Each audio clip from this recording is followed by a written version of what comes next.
you got to start preparing so that when the opportunity comes along, you can go, yes, I'm ready. So sometimes you have to trust the intuition and learn what is it that I want to do, even if I don't know how the vision's going to show up.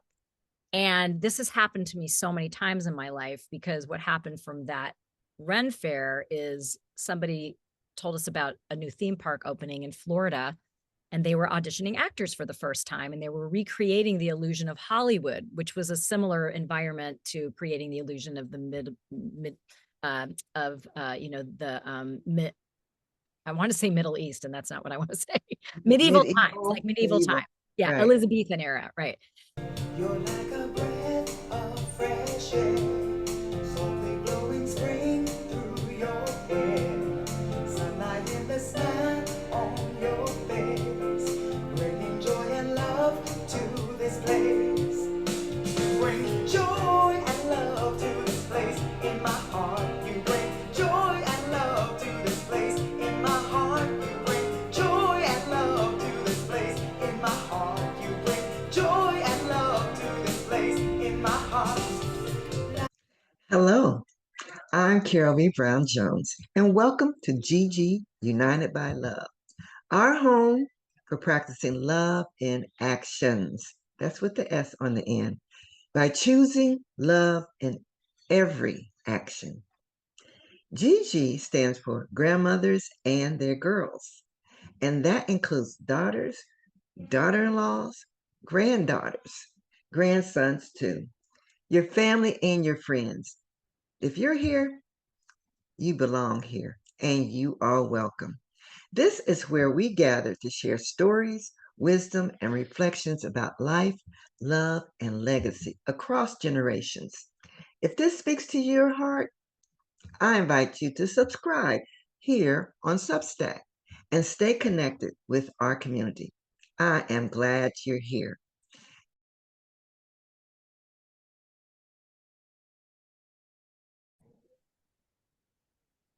Hello, everyone. I'm glad you're here today to meet my next beautiful guest. And I'm sure you're going to enjoy hearing about Justine. Hello, Justine. Hello, my dear Carol. How are you today? I am fantastic today. Great. I'm glad to hear that. Justine and I connected through the Diva Network. And that has been a blessing for me to meet so many women. And we just instantly became sisters. Yeah, Right? we did. Yeah.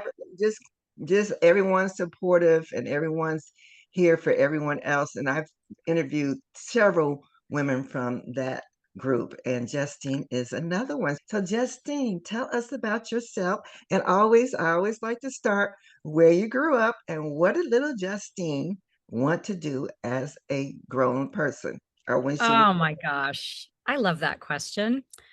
Well, thank you so much, Carol. I have been so inspired by you and impressed by uh, your positive attitude and your ability to get get your book done and get things done, and get out of anything out of your own way. And that's one of the things that I get to do in my life and career now as a vocal empowerment coach, voiceover artist, speaker, author, and vocal igniter. Really is how I feel that I'm stepping into spaces to help people reclaim the voice that is really theirs, their honest, true voice, or just claim the voice that may have felt shut down or lost. So a lot of this gets back to, what did we want to be when we were kids that we didn't do, that we Right. shut. So I literally, this is such a hot topic because I literally just came from my own course, Claim Your Voice, where I had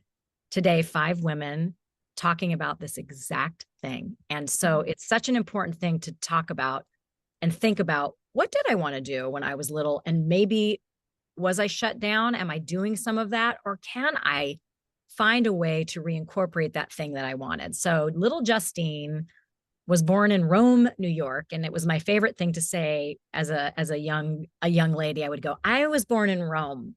And then I would pause. And people would look at me like, wow. And then I would go, New York. That's cute.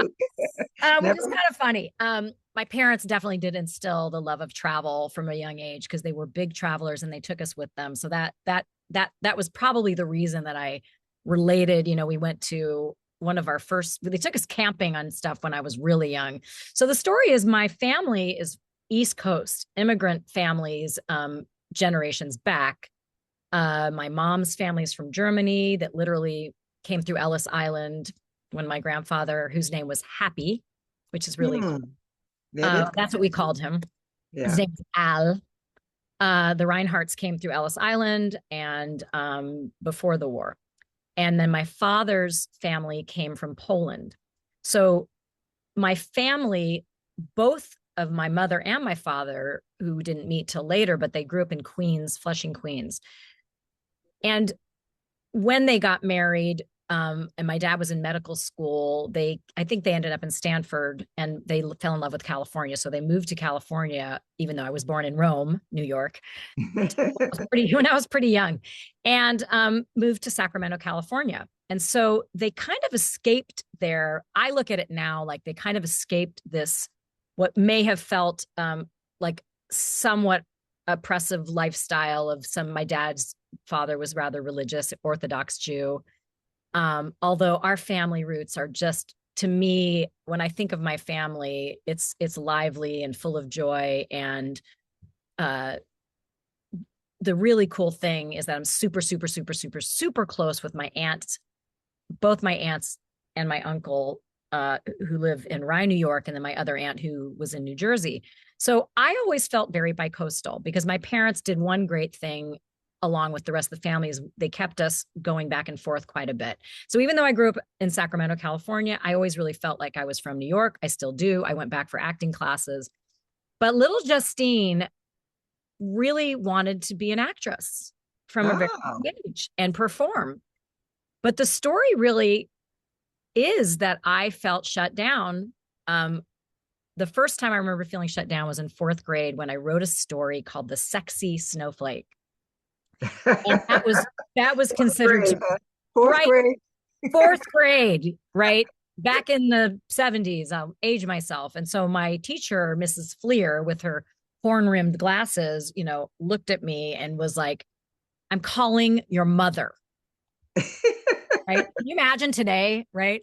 I Yeah. would just laugh about that or think it was cute. And there was nothing raunchy in the story. It was the little snowflake who, all I remember about the story, I wish I still had it, was she got on her tiptoes to kiss her big snowflake boyfriend.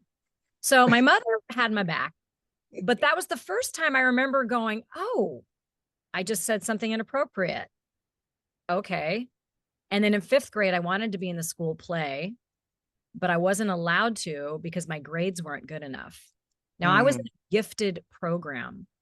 And so I have a lot of feelings about gifted programs, because they are often, and I hope this isn't true anymore. And I think we're gearing away from this, but it still may be partially true that gifted programs are based on your intellect and your IQ level. The way that I got into the gifted program was I took some test and I probably had like a half a point over whatever the threshold was. So they put me in the gifted program. I would have probably thrived much more in the public school that I was at. And that transition happened between second and third grade. Third grade was fine, but fourth grade is when the thing started. I started to become aware that other kids were smarter than me. And so I really developed a poor intellectual view of myself. And then when that thing happened where I couldn't be in the school play and I wasn't smart, what do you think I started thinking about myself, Carol? You're not good enough. You Right. You're can't not be an good enough. actress. You can't be creative. So the thing you thought you were good at, you're not going to be allowed to do. And you're definitely not smart. So guess what?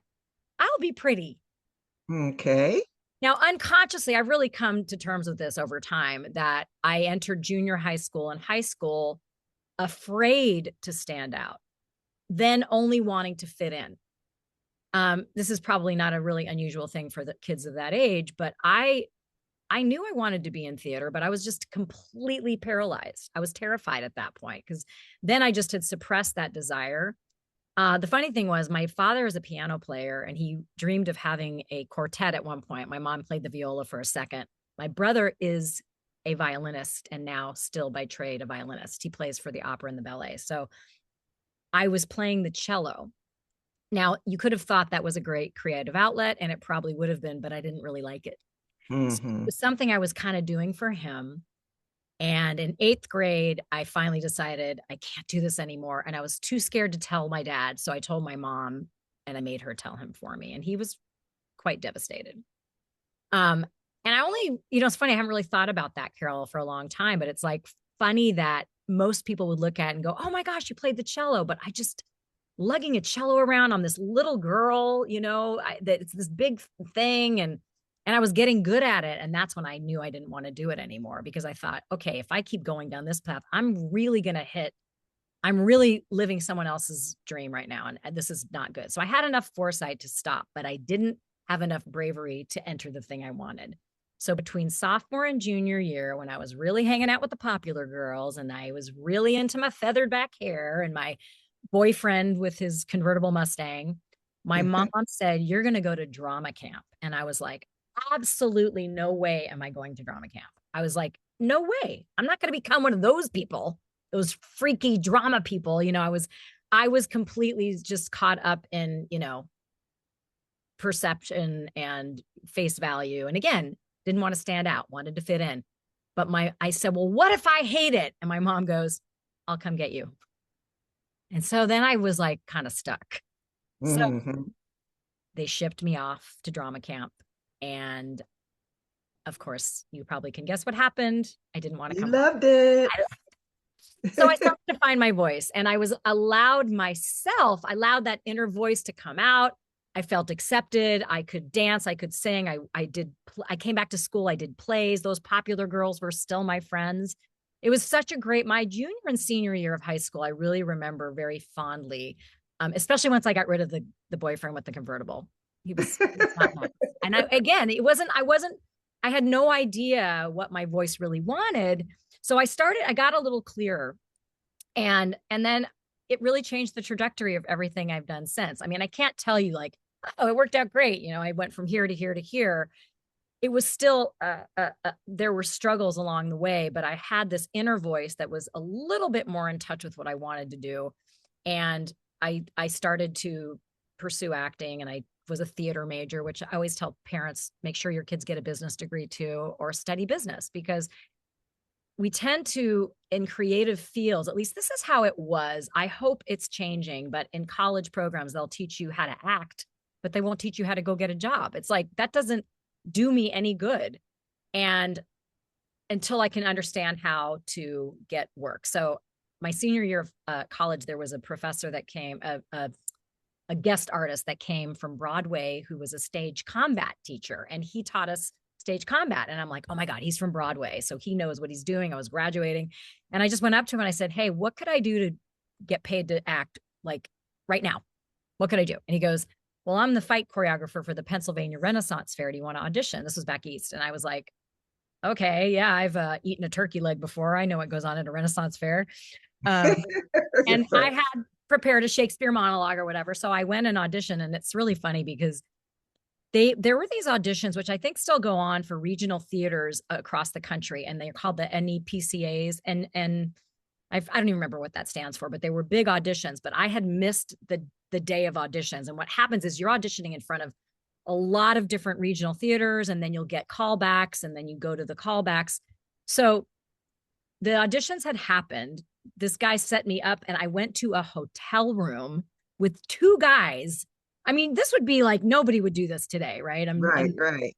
22-year-old, whatever, young lady. And anyway, I went into and I did my Shakespeare. It was fine. I did my Shakespearean uh Shakespeare monologue, and I got cast. And so that really helped because I got sunk into this 5-month integrated Renaissance fair where I was Julia Miller, the Miller's daughter, and I got to really explore, made wonderful friends, actually ended up another funny story that ends differently, but I got choreographed into a fight with this guy, and he was playing Sir Francis Bacon. And so we were learning how to beat each other up, basically. But then we started dating, and I married him. Maybe don't marry the guy that you learn how to fight with before you learn how to fight. But anyway, that's what happened. So it really, that changed the direction too. And one of these words that I've come up with is opportune. When you have an opportunity that you're prepared for. And what I mean by that is if you want to do something, but you don't understand maybe why, or you don't see where it's going, like let's say you want to be a speaker, but you don't really see how am I going to go get this speaking gig.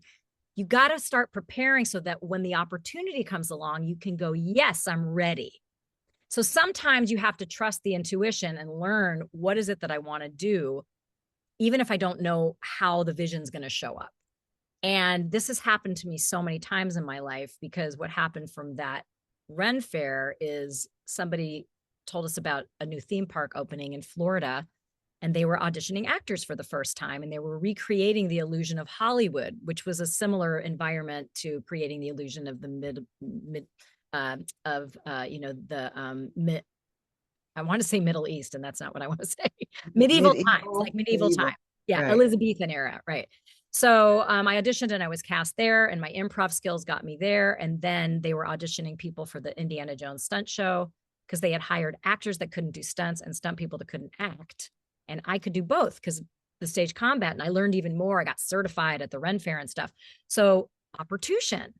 And then I did that for like 6 years, and it was really fun. I mean, I kept thinking, gosh, I'm acting. I'm getting paid for it. And I mean, they moved us to Florida. They paid our moving expenses. It was like a real job with insurance and everything. So for in your young 20s, this was like unbelievable experience, and getting to be with all these other young actors that were just getting their foothold. And so many people went on to do amazing things. And at the time, Orlando, Florida was really growing, and there were more commercial opportunities and film opportunities. And a friend of mine said he was going to move to California to do voiceover. And I was like, what's voiceover? And he goes, I'm going to be the next Mel Blanc. And I'm like, who's that? So if you don't know who it is, I'm sure someone listening out there is laughing, but he is all the voices on the Looney Tunes cartoons, and all of them. So he was known as the man of 1,000 voices. This friend of mine moved to California, and his first big job was Daffy Duck in Space Jam. And so I was like, wow, he nailed that. But it wasn't just the voiceover. It was like he set a goal for himself and reached it. And I was like, that's so impressive. So I thought, I'm going to move back to California and I'm going to pursue voiceover. And then that's what I did. I took some classes. I took them in animation. Nobody really wanted to tell me how to get into the business. You know, nobody was telling me how to market. It was like, again, let's teach you the craft, but we won't tell you what to do next. And you know what that's like, right? Like I'll teach you how to write a book, but no one's telling me how to get it published or what to do next. And so you sit there with your talent going, right. So now I have the mindset of, I want to be the person that can help people with the mindset, the talent, and then what do I do next? Or at least send them in the right direction. And so, you know, I got ballsy and I knocked on a casting director door one day and said, hey, could you hire me? And I learned on the job. I got hired to run the sound equipment, and then I was teaching people how to give better auditions. I was coaching them basically without realizing I was coaching. And that's what turned me into a coach, kind of started that path. And then guess what? Ladies wouldn't show up for their auditions. And back in the day, it's like you had a 10-minute slot, and if you missed it, too bad. But as the casting office, we were responsible to get those auditions to the client. So if you missed that opportunity, then we're not doing our job. So guess who stepped in on all those auditions? Me. And then I started to book jobs.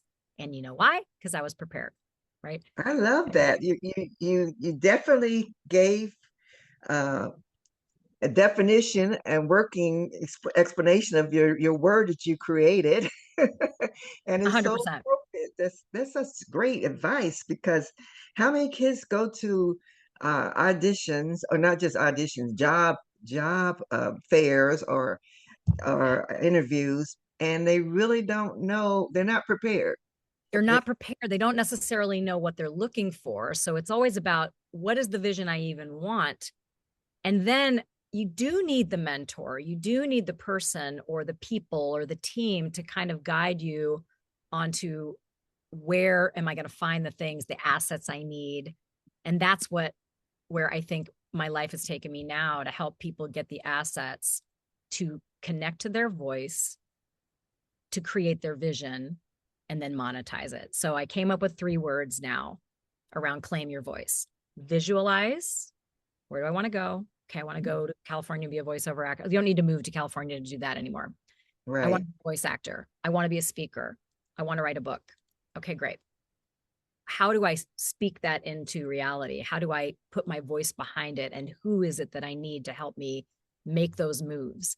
And what are the small daily actions, and all those atomic habits and all those things that we learn, that it's not one big leap. If we try to pick one big leap, we usually get frustrated and just stop, or we get scared because it doesn't happen fast enough. But if we get behind the little actions, uh, with the right help, we can get there eventually. But that takes, and then there's faith that comes into that, and trust, and knowing thyself. And then the monetize part, right? So, especially for young people, to get out of any idea like it's luck, or someone's going to have to give me an opportunity. Right. I will ask people when they come to study voiceover, because I work with another organization to help people start voiceover careers. And I have helped launch hundreds of people into the voiceover industry. And I don't do it alone, because I'm not good at everything. I'm not great at tech, right? There's someone else on our team for that's good at tech. There's someone else that's great at producing the demo. There's someone else that's good at teaching about marketing. I'm good at teaching the craft. So I'm one Okay. cog in the wheel. If there's 4 table legs, I'm a part of the one table leg that's around the training. But to get all the way there, we need help, and we need guidance, and we have to be willing. But a lot of people come in and go, I'm like, what do you think you need to make this work? And some of the first things that people say is, I need connections. And I'm like, really? What is a connection going to do for you if you're not prepared, right? You don't Someone have the skills introduced you. developed. It's kind of like our friend David Fagan says, it's not who you know, it's who knows you. But they need Ah, to know you and want to and be intrigued by your preparation or your content creation. This waiting around for opportunities that actors used to do is done. Casting people today in the acting world, and we can equate this to a lot of other things too. They want to look at somebody who's, what are you doing? What have you done? What podcast are you producing? Right? Carol, you're going to get, and I think you've seen this because I've heard you tell your story, like, oh, I'm speaking here and I'm speaking there. You got to keep following the path of intuition. The money can follow that when you mm-hmm. serve other people. And Right. as soon as you get that, I think a lot of money can come in, but it's a really tough thing to understand. Don't you think? Yeah, it's true. I love that. I love the way you're putting that out there, because that is think about all these young people graduating from college and have no work experience at all. Yep. And they're ready, think they're going to find a job, and they're having trouble because they don't have anything to show for it. They're And not they're ready. also, yeah, they're not ready, and they get into a blame. Now, I'm not discounting that it's tough out there. I really am not discounting that. So please, if anyone's listening to this, think like, well, it is hard. It is hard. I know that. I have kids in their young 20s. I got 2 kids, 22, 25. But I have tried to distill this idea with them. And it was Mm, really funny. I took my kids to Tanzania two years ago to do some humanitarian work.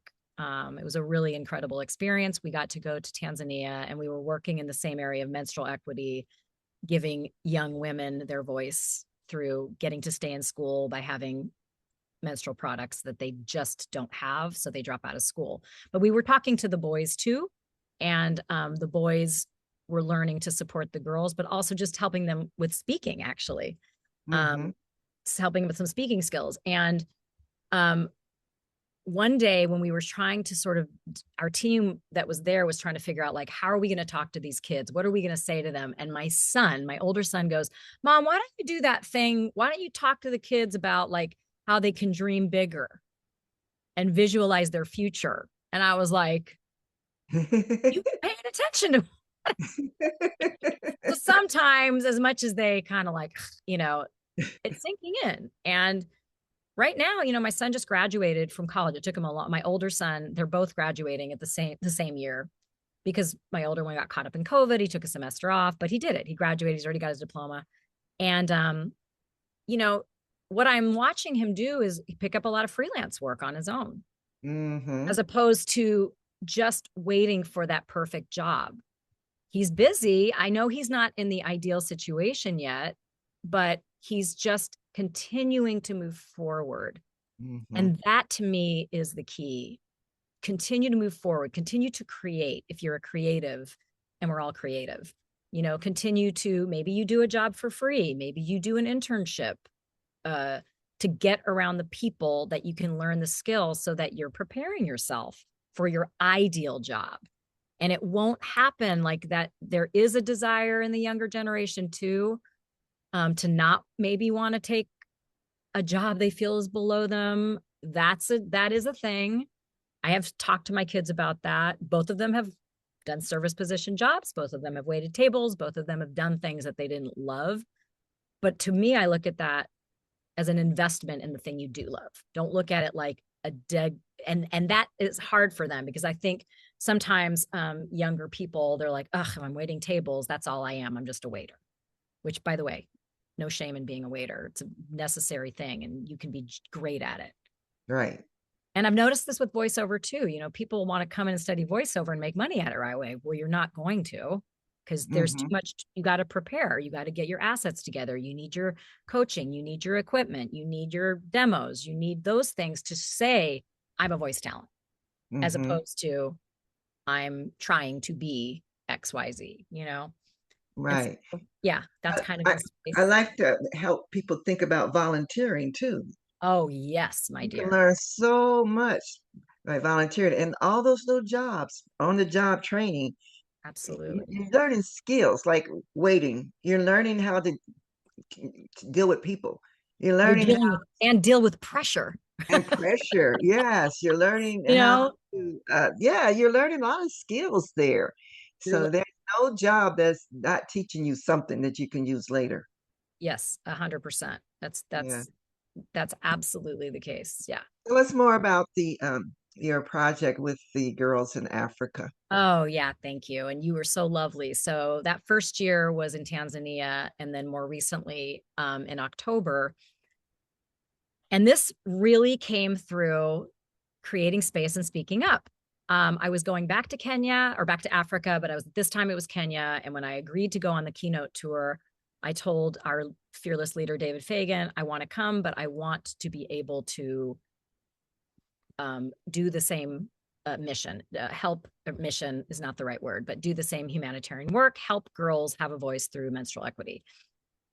Uh, and he said, great, fine, whatever you want to do, just, but then it was up to me to figure out, well, how am I going to do that? So I was looking at all the same people that I had gone with the year before. And I wasn't coming up with, we brought 6 suitcases filled, about 600 to 800 reusable menstrual pads. We worked with a nonprofit there called the Nagusa Women and Youth Foundation. But this trip was a different part of the country, and I wasn't finding. I thought, oh, we'll pack up suitcases again with reusable pads, and I created a space one night because of the Diva locals that we were working with to develop community.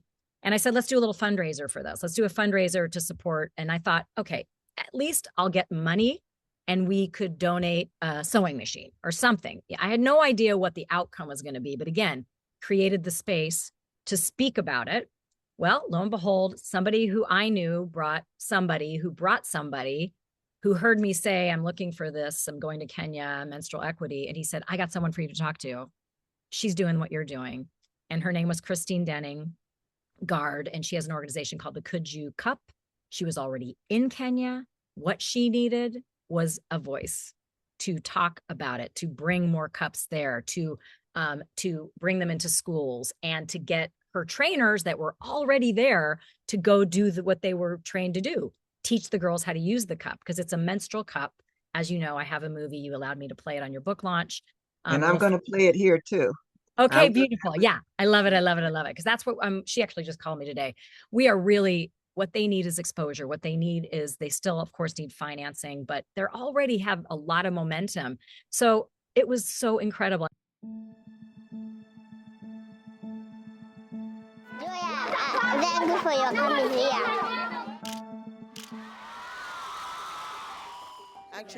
Actually, it is a game changer. It is a Game say it again. Look at the changer. camera. It's a game It's a changer. game I went into schools and I became aware of this very widespread problem of girls dropping out of school just because they get their menstrual cycle every month and they don't have proper hygiene, and often they never go back. But what I found out in Kenya is it goes even further, because so many girls are actually being approached to sleep with men for money simply so they can buy menstrual pads. Now you can get pregnant, drop out of school. But why do they get pregnant? Do boys come and say, I'm going to give you money for pads? Yes. And some girls, out of fear, they don't know what else to do, so they do that? Yeah. Do you have any friends that have done that? Yes. And what happened? No, they drop out of school like They got diseases like UTIs. But of course, this is a defeatist situation because it's killing the girl's self-esteem. And often they end up pregnant. And I actually interviewed and met a young woman by the name of Agnes in a slum outside of Nairobi who this happened to, and she ended up pregnant. And she was about in tears when I explained that we had something that could change this forever for these girls. An 18-year-old girl is carrying a baby on her back. Yeah. Due to lack of pads. Part of our movement, this was why I wanted to come on this tour, was to help empower, because when you can empower yourself from within, you can have a voice. Yeah, I myself, I have a 1-year kid whom I got out of lack of pads. Yeah.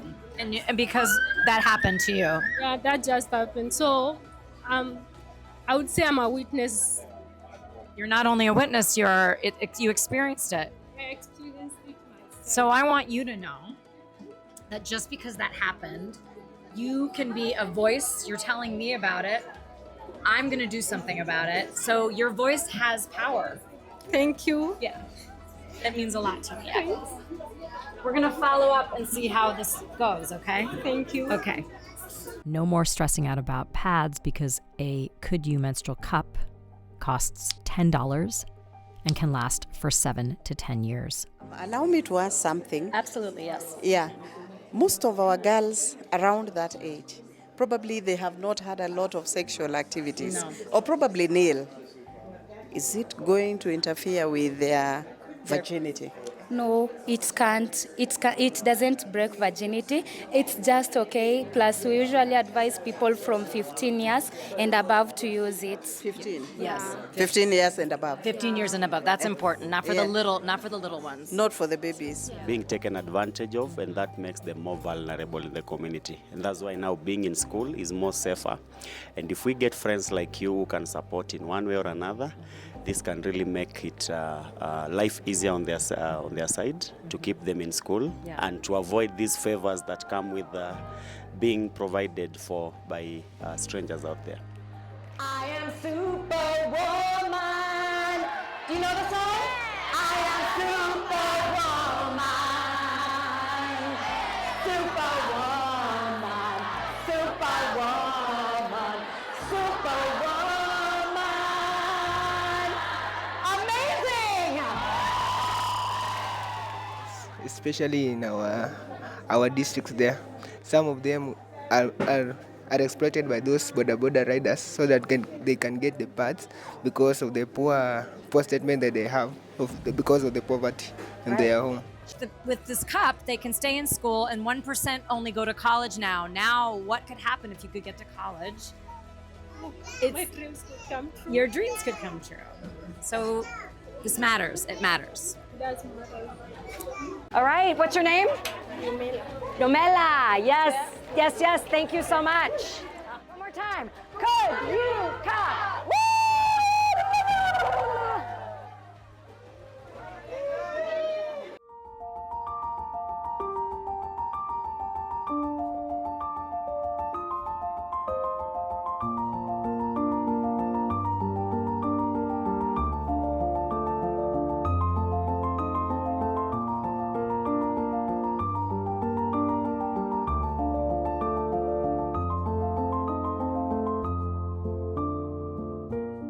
I'm getting chills thinking about it. The true ripple effects. So when we went into the schools, I wasn't going to talk from stage about it. That wasn't really appropriate to, but I was going to grab anyone I could, like the head of school, and say, hey, we've got this. Can we bring this into your school? And in the movie, as you saw, there was this great woman. It was the first day there. First morning, we're all super jet lagged, and we were talking to, 1,500 girls at a girls' school in Kenya.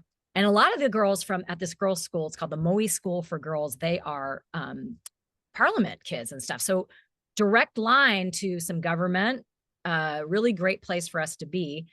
And I pulled her aside. And, if I hadn't done that, nobody was going to do that for me. And I got the cameras and I said, hey, just come over here and record this. And I told her about the cup.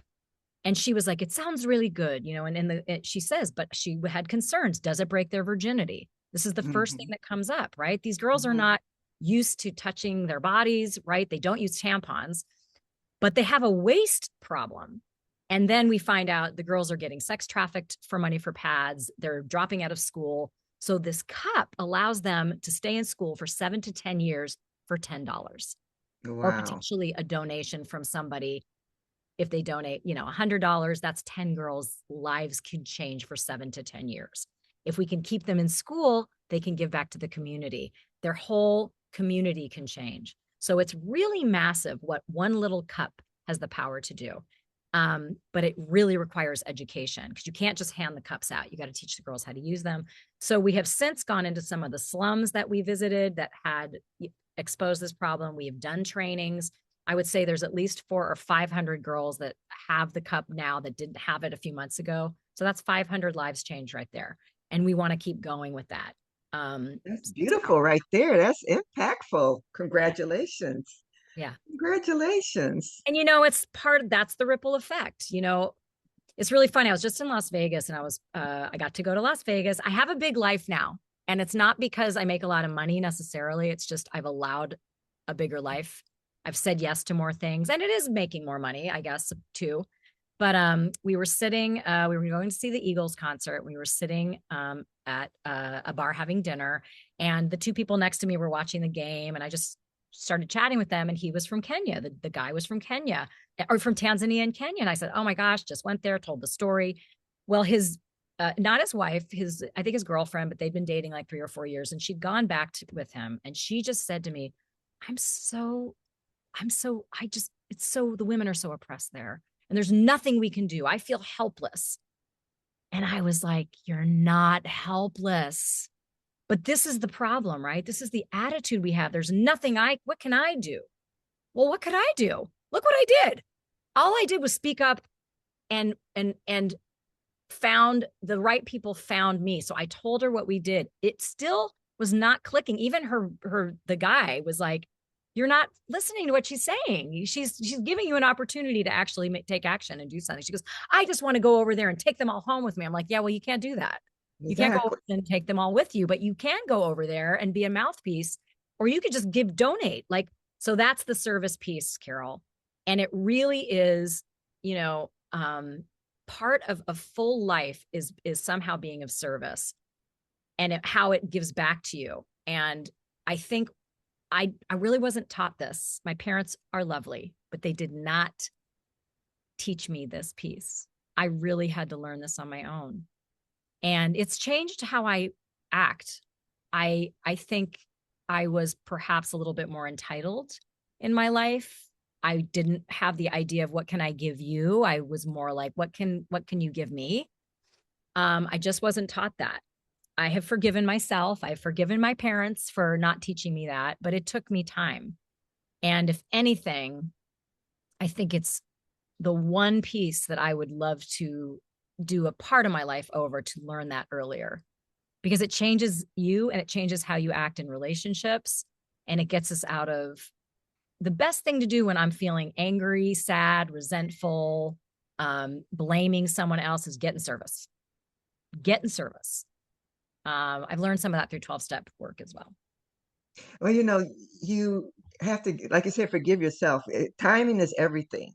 Yeah. You learn this in time to go and impact these young ladies' lives. And that's beautiful right there. Yeah. And you are example of getting on the new Underground Railroad and helping people with the way that you can help with your own initiative, your own simple, so simple.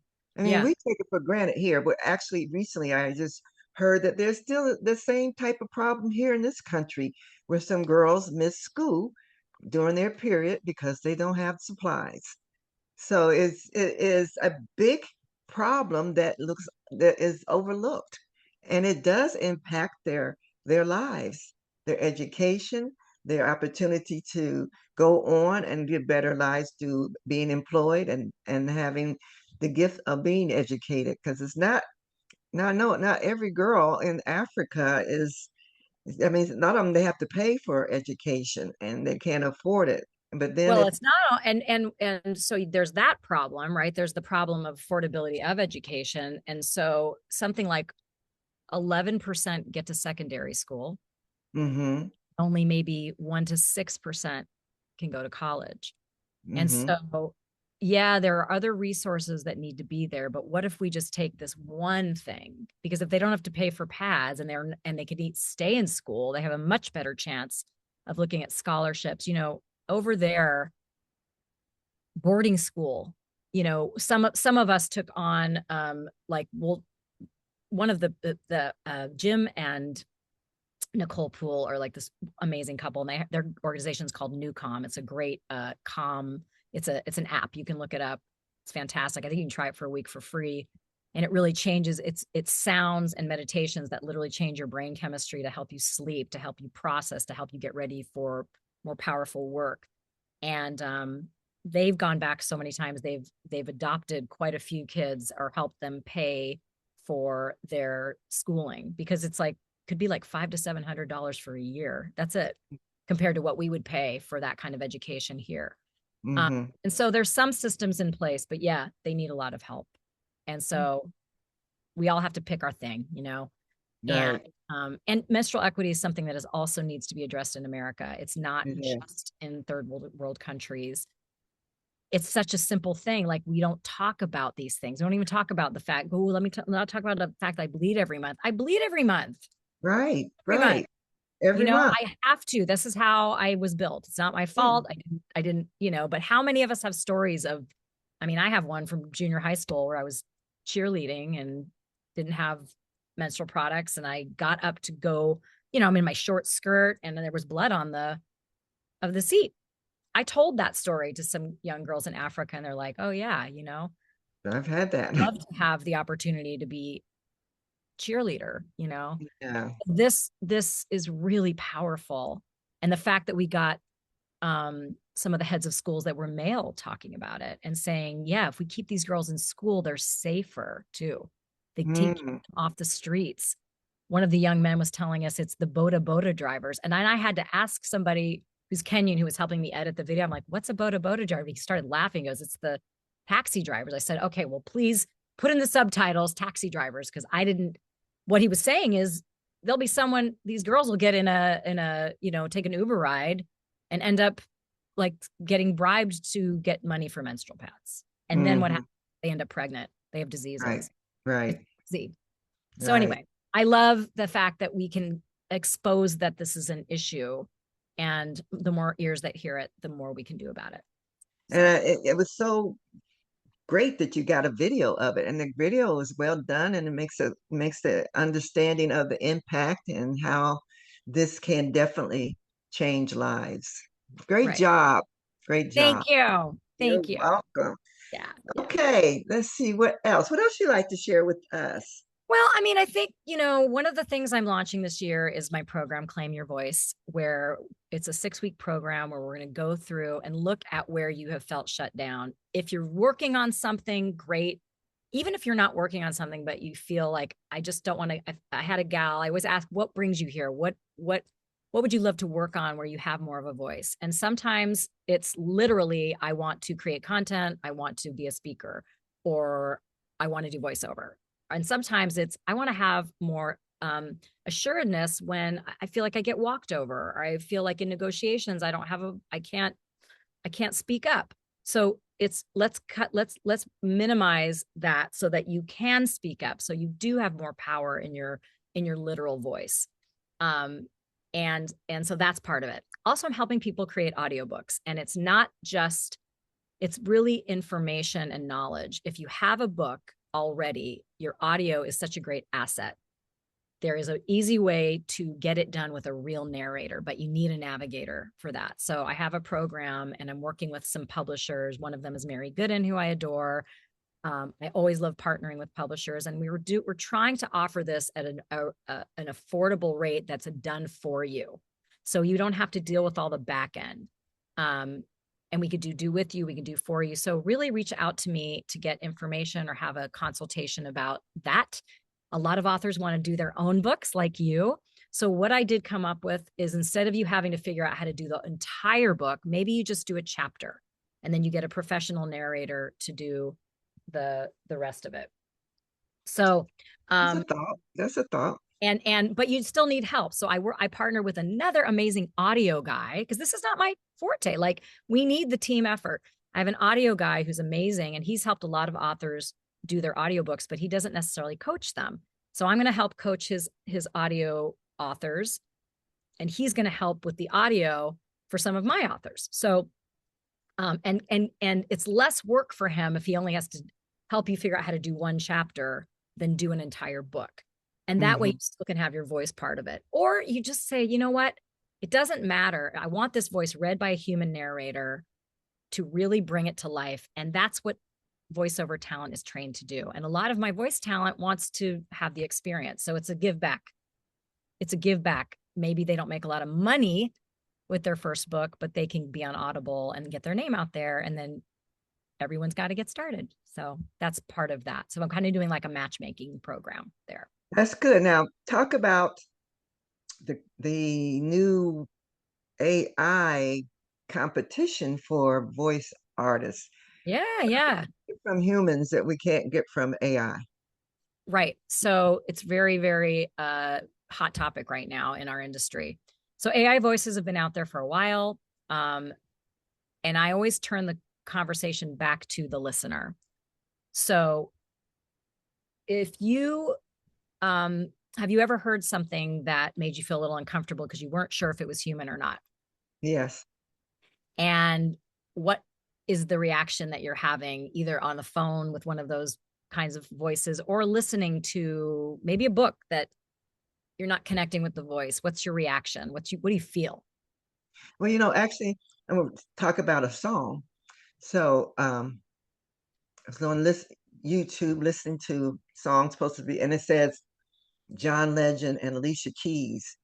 And I listened to it, I said, they don't really, because those are two of my favorite singers. They don't really sound like them. And then after I listened the more, I said, let me check and see when they made this song. It never did.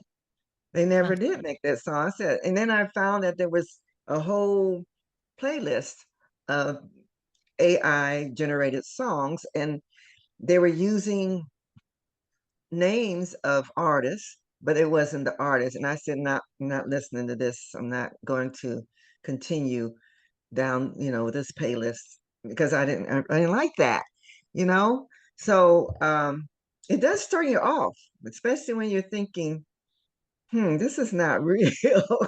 Yeah.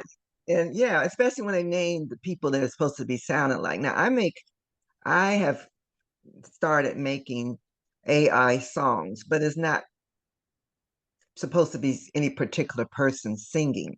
It's just with a nice voice. And you know what? This is where it's different. If you're creating something and this is for you, if you have a book and you want to, what is your goal with the book? My book is to help people learn what's in there. Well, okay, so the goal is to get people to hear the content, read the content, be moved by the content, right? Yes. So an AI voice, what does AI stand for? Artificial intelligence. And what are we going for? Authentic intelligence. We're going for authenticity.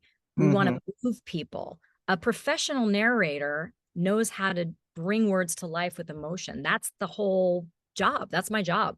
Okay. So what happens with AI voices is there's something called uncanny valley, and you're not sure, is it real? Is it not real? So advertisers want to attract customers. They want you to go buy Coke. They want you to go buy their car. So if I put an AI voice out there and I'm risking all this ad dollars on somebody going, I am not sure if I like that, I'm repelling my customer. So advertisers at this moment are not using AI voices because of that. I'm not saying they're not using AI. I'm not against AI. I use it every day. I love it. But I am against AI voices, and it's my job to keep human connection alive. And if you don't want to, go use an AI voice. I can't stop you. It's there. So the competition, I look at it like any other kind of competition. When we get in fear around not doing something because there's too much competition, we are literally just in compare and despair. And I just talked to another student today. I've been helping people overcome this all day today. So it's not any different. You believe in yourself. Do you want to get your voice out there? Get it out there. If you're afraid that there's too many AI voices, then don't do it. Don't get stuck in fear. I believe I'm developing more of my speaking career. I don't want to depend only on voiceover. The industry has definitely changed, and there's low-hanging fruit. And maybe I don't care if it's a short, outgoing message on my voicemail, if it's an AI voice. Maybe that doesn't matter to me as much. There are some jobs that are going to literally go away, but something like an audiobook, I feel it's my duty to at least inform authors and publishers that it's not that hard to do. And that is something that they don't know. So that's a big deal for me. So well, that's good. That's good information, because I'm sure I have authors who are going to be listening and have thought about audiobooks and have been thinking about, oh, I can get AI to do it, but now they know they can come to Justine, and Justine Reese is going to help me get my audiobook out there, and it's going to be great. Yeah, and I literally have a course that we ran it a couple of weeks ago called Audiobooks Unlocked. So I will keep that flowing in my social media, which that's the best place to see what I'm up to. LinkedIn at Justine Reese, REISS, and the empoweredvoicecoach.com is my website, always expanding and in development. I also have a podcast called The Voiceover Pod. The best way to find me, I have actually said, is literally Google my name, put it into Audible, Spotify, and a bunch of stuff comes up, and then you can kind of see what's up. That's good. That's where we're at. All right. Well, you're all over there. Okay. And I love collaboration. I love to see what people are up to. So yeah. Good. Okay. Before you go, we got to talk about Harriet. Yes, lady. Let's talk about it. Tell about Harriet in your life. How has Harriet impressed you or touched you in any way? Harriet Tubman we're talking about. Yeah. I think with resilience and being brave and courageous enough to move forward in an era that was not accepting of women probably at all making big change or inciting a movement. It's really powerful. You know, the whole idea of the Underground Railroad, the something that's coming underground. It reminds me a lot of, Nazi Germany. I'm Jewish, and a lot of my aunt's books, like How to Make a Life, start in a pogrom in Russia.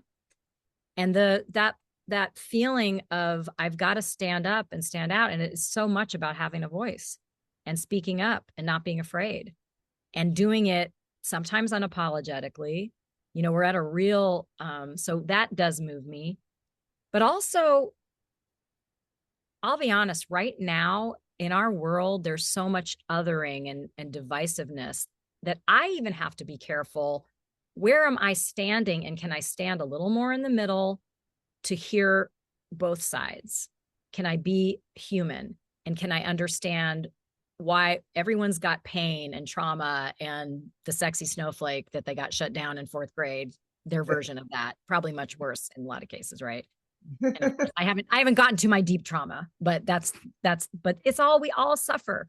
So our behaviors are sometimes, and I'm not saying, oh, forgive everybody, forgive Hitler.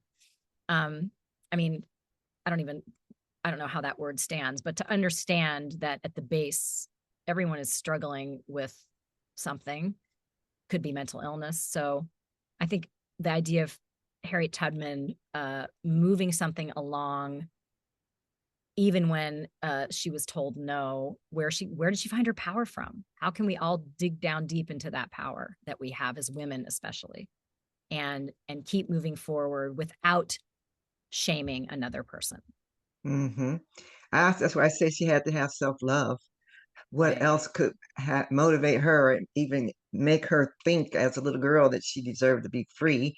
She was generations of people who were enslaved in her family and all Yes. around her. So that believe that she could be free, it had to be self-love. And that's what can move us forward in holding on to your faith, your inner power and determination, and your love for others to make a difference in the world, to make a change, to be courageous. Not even though she had to have fear, she overcame it.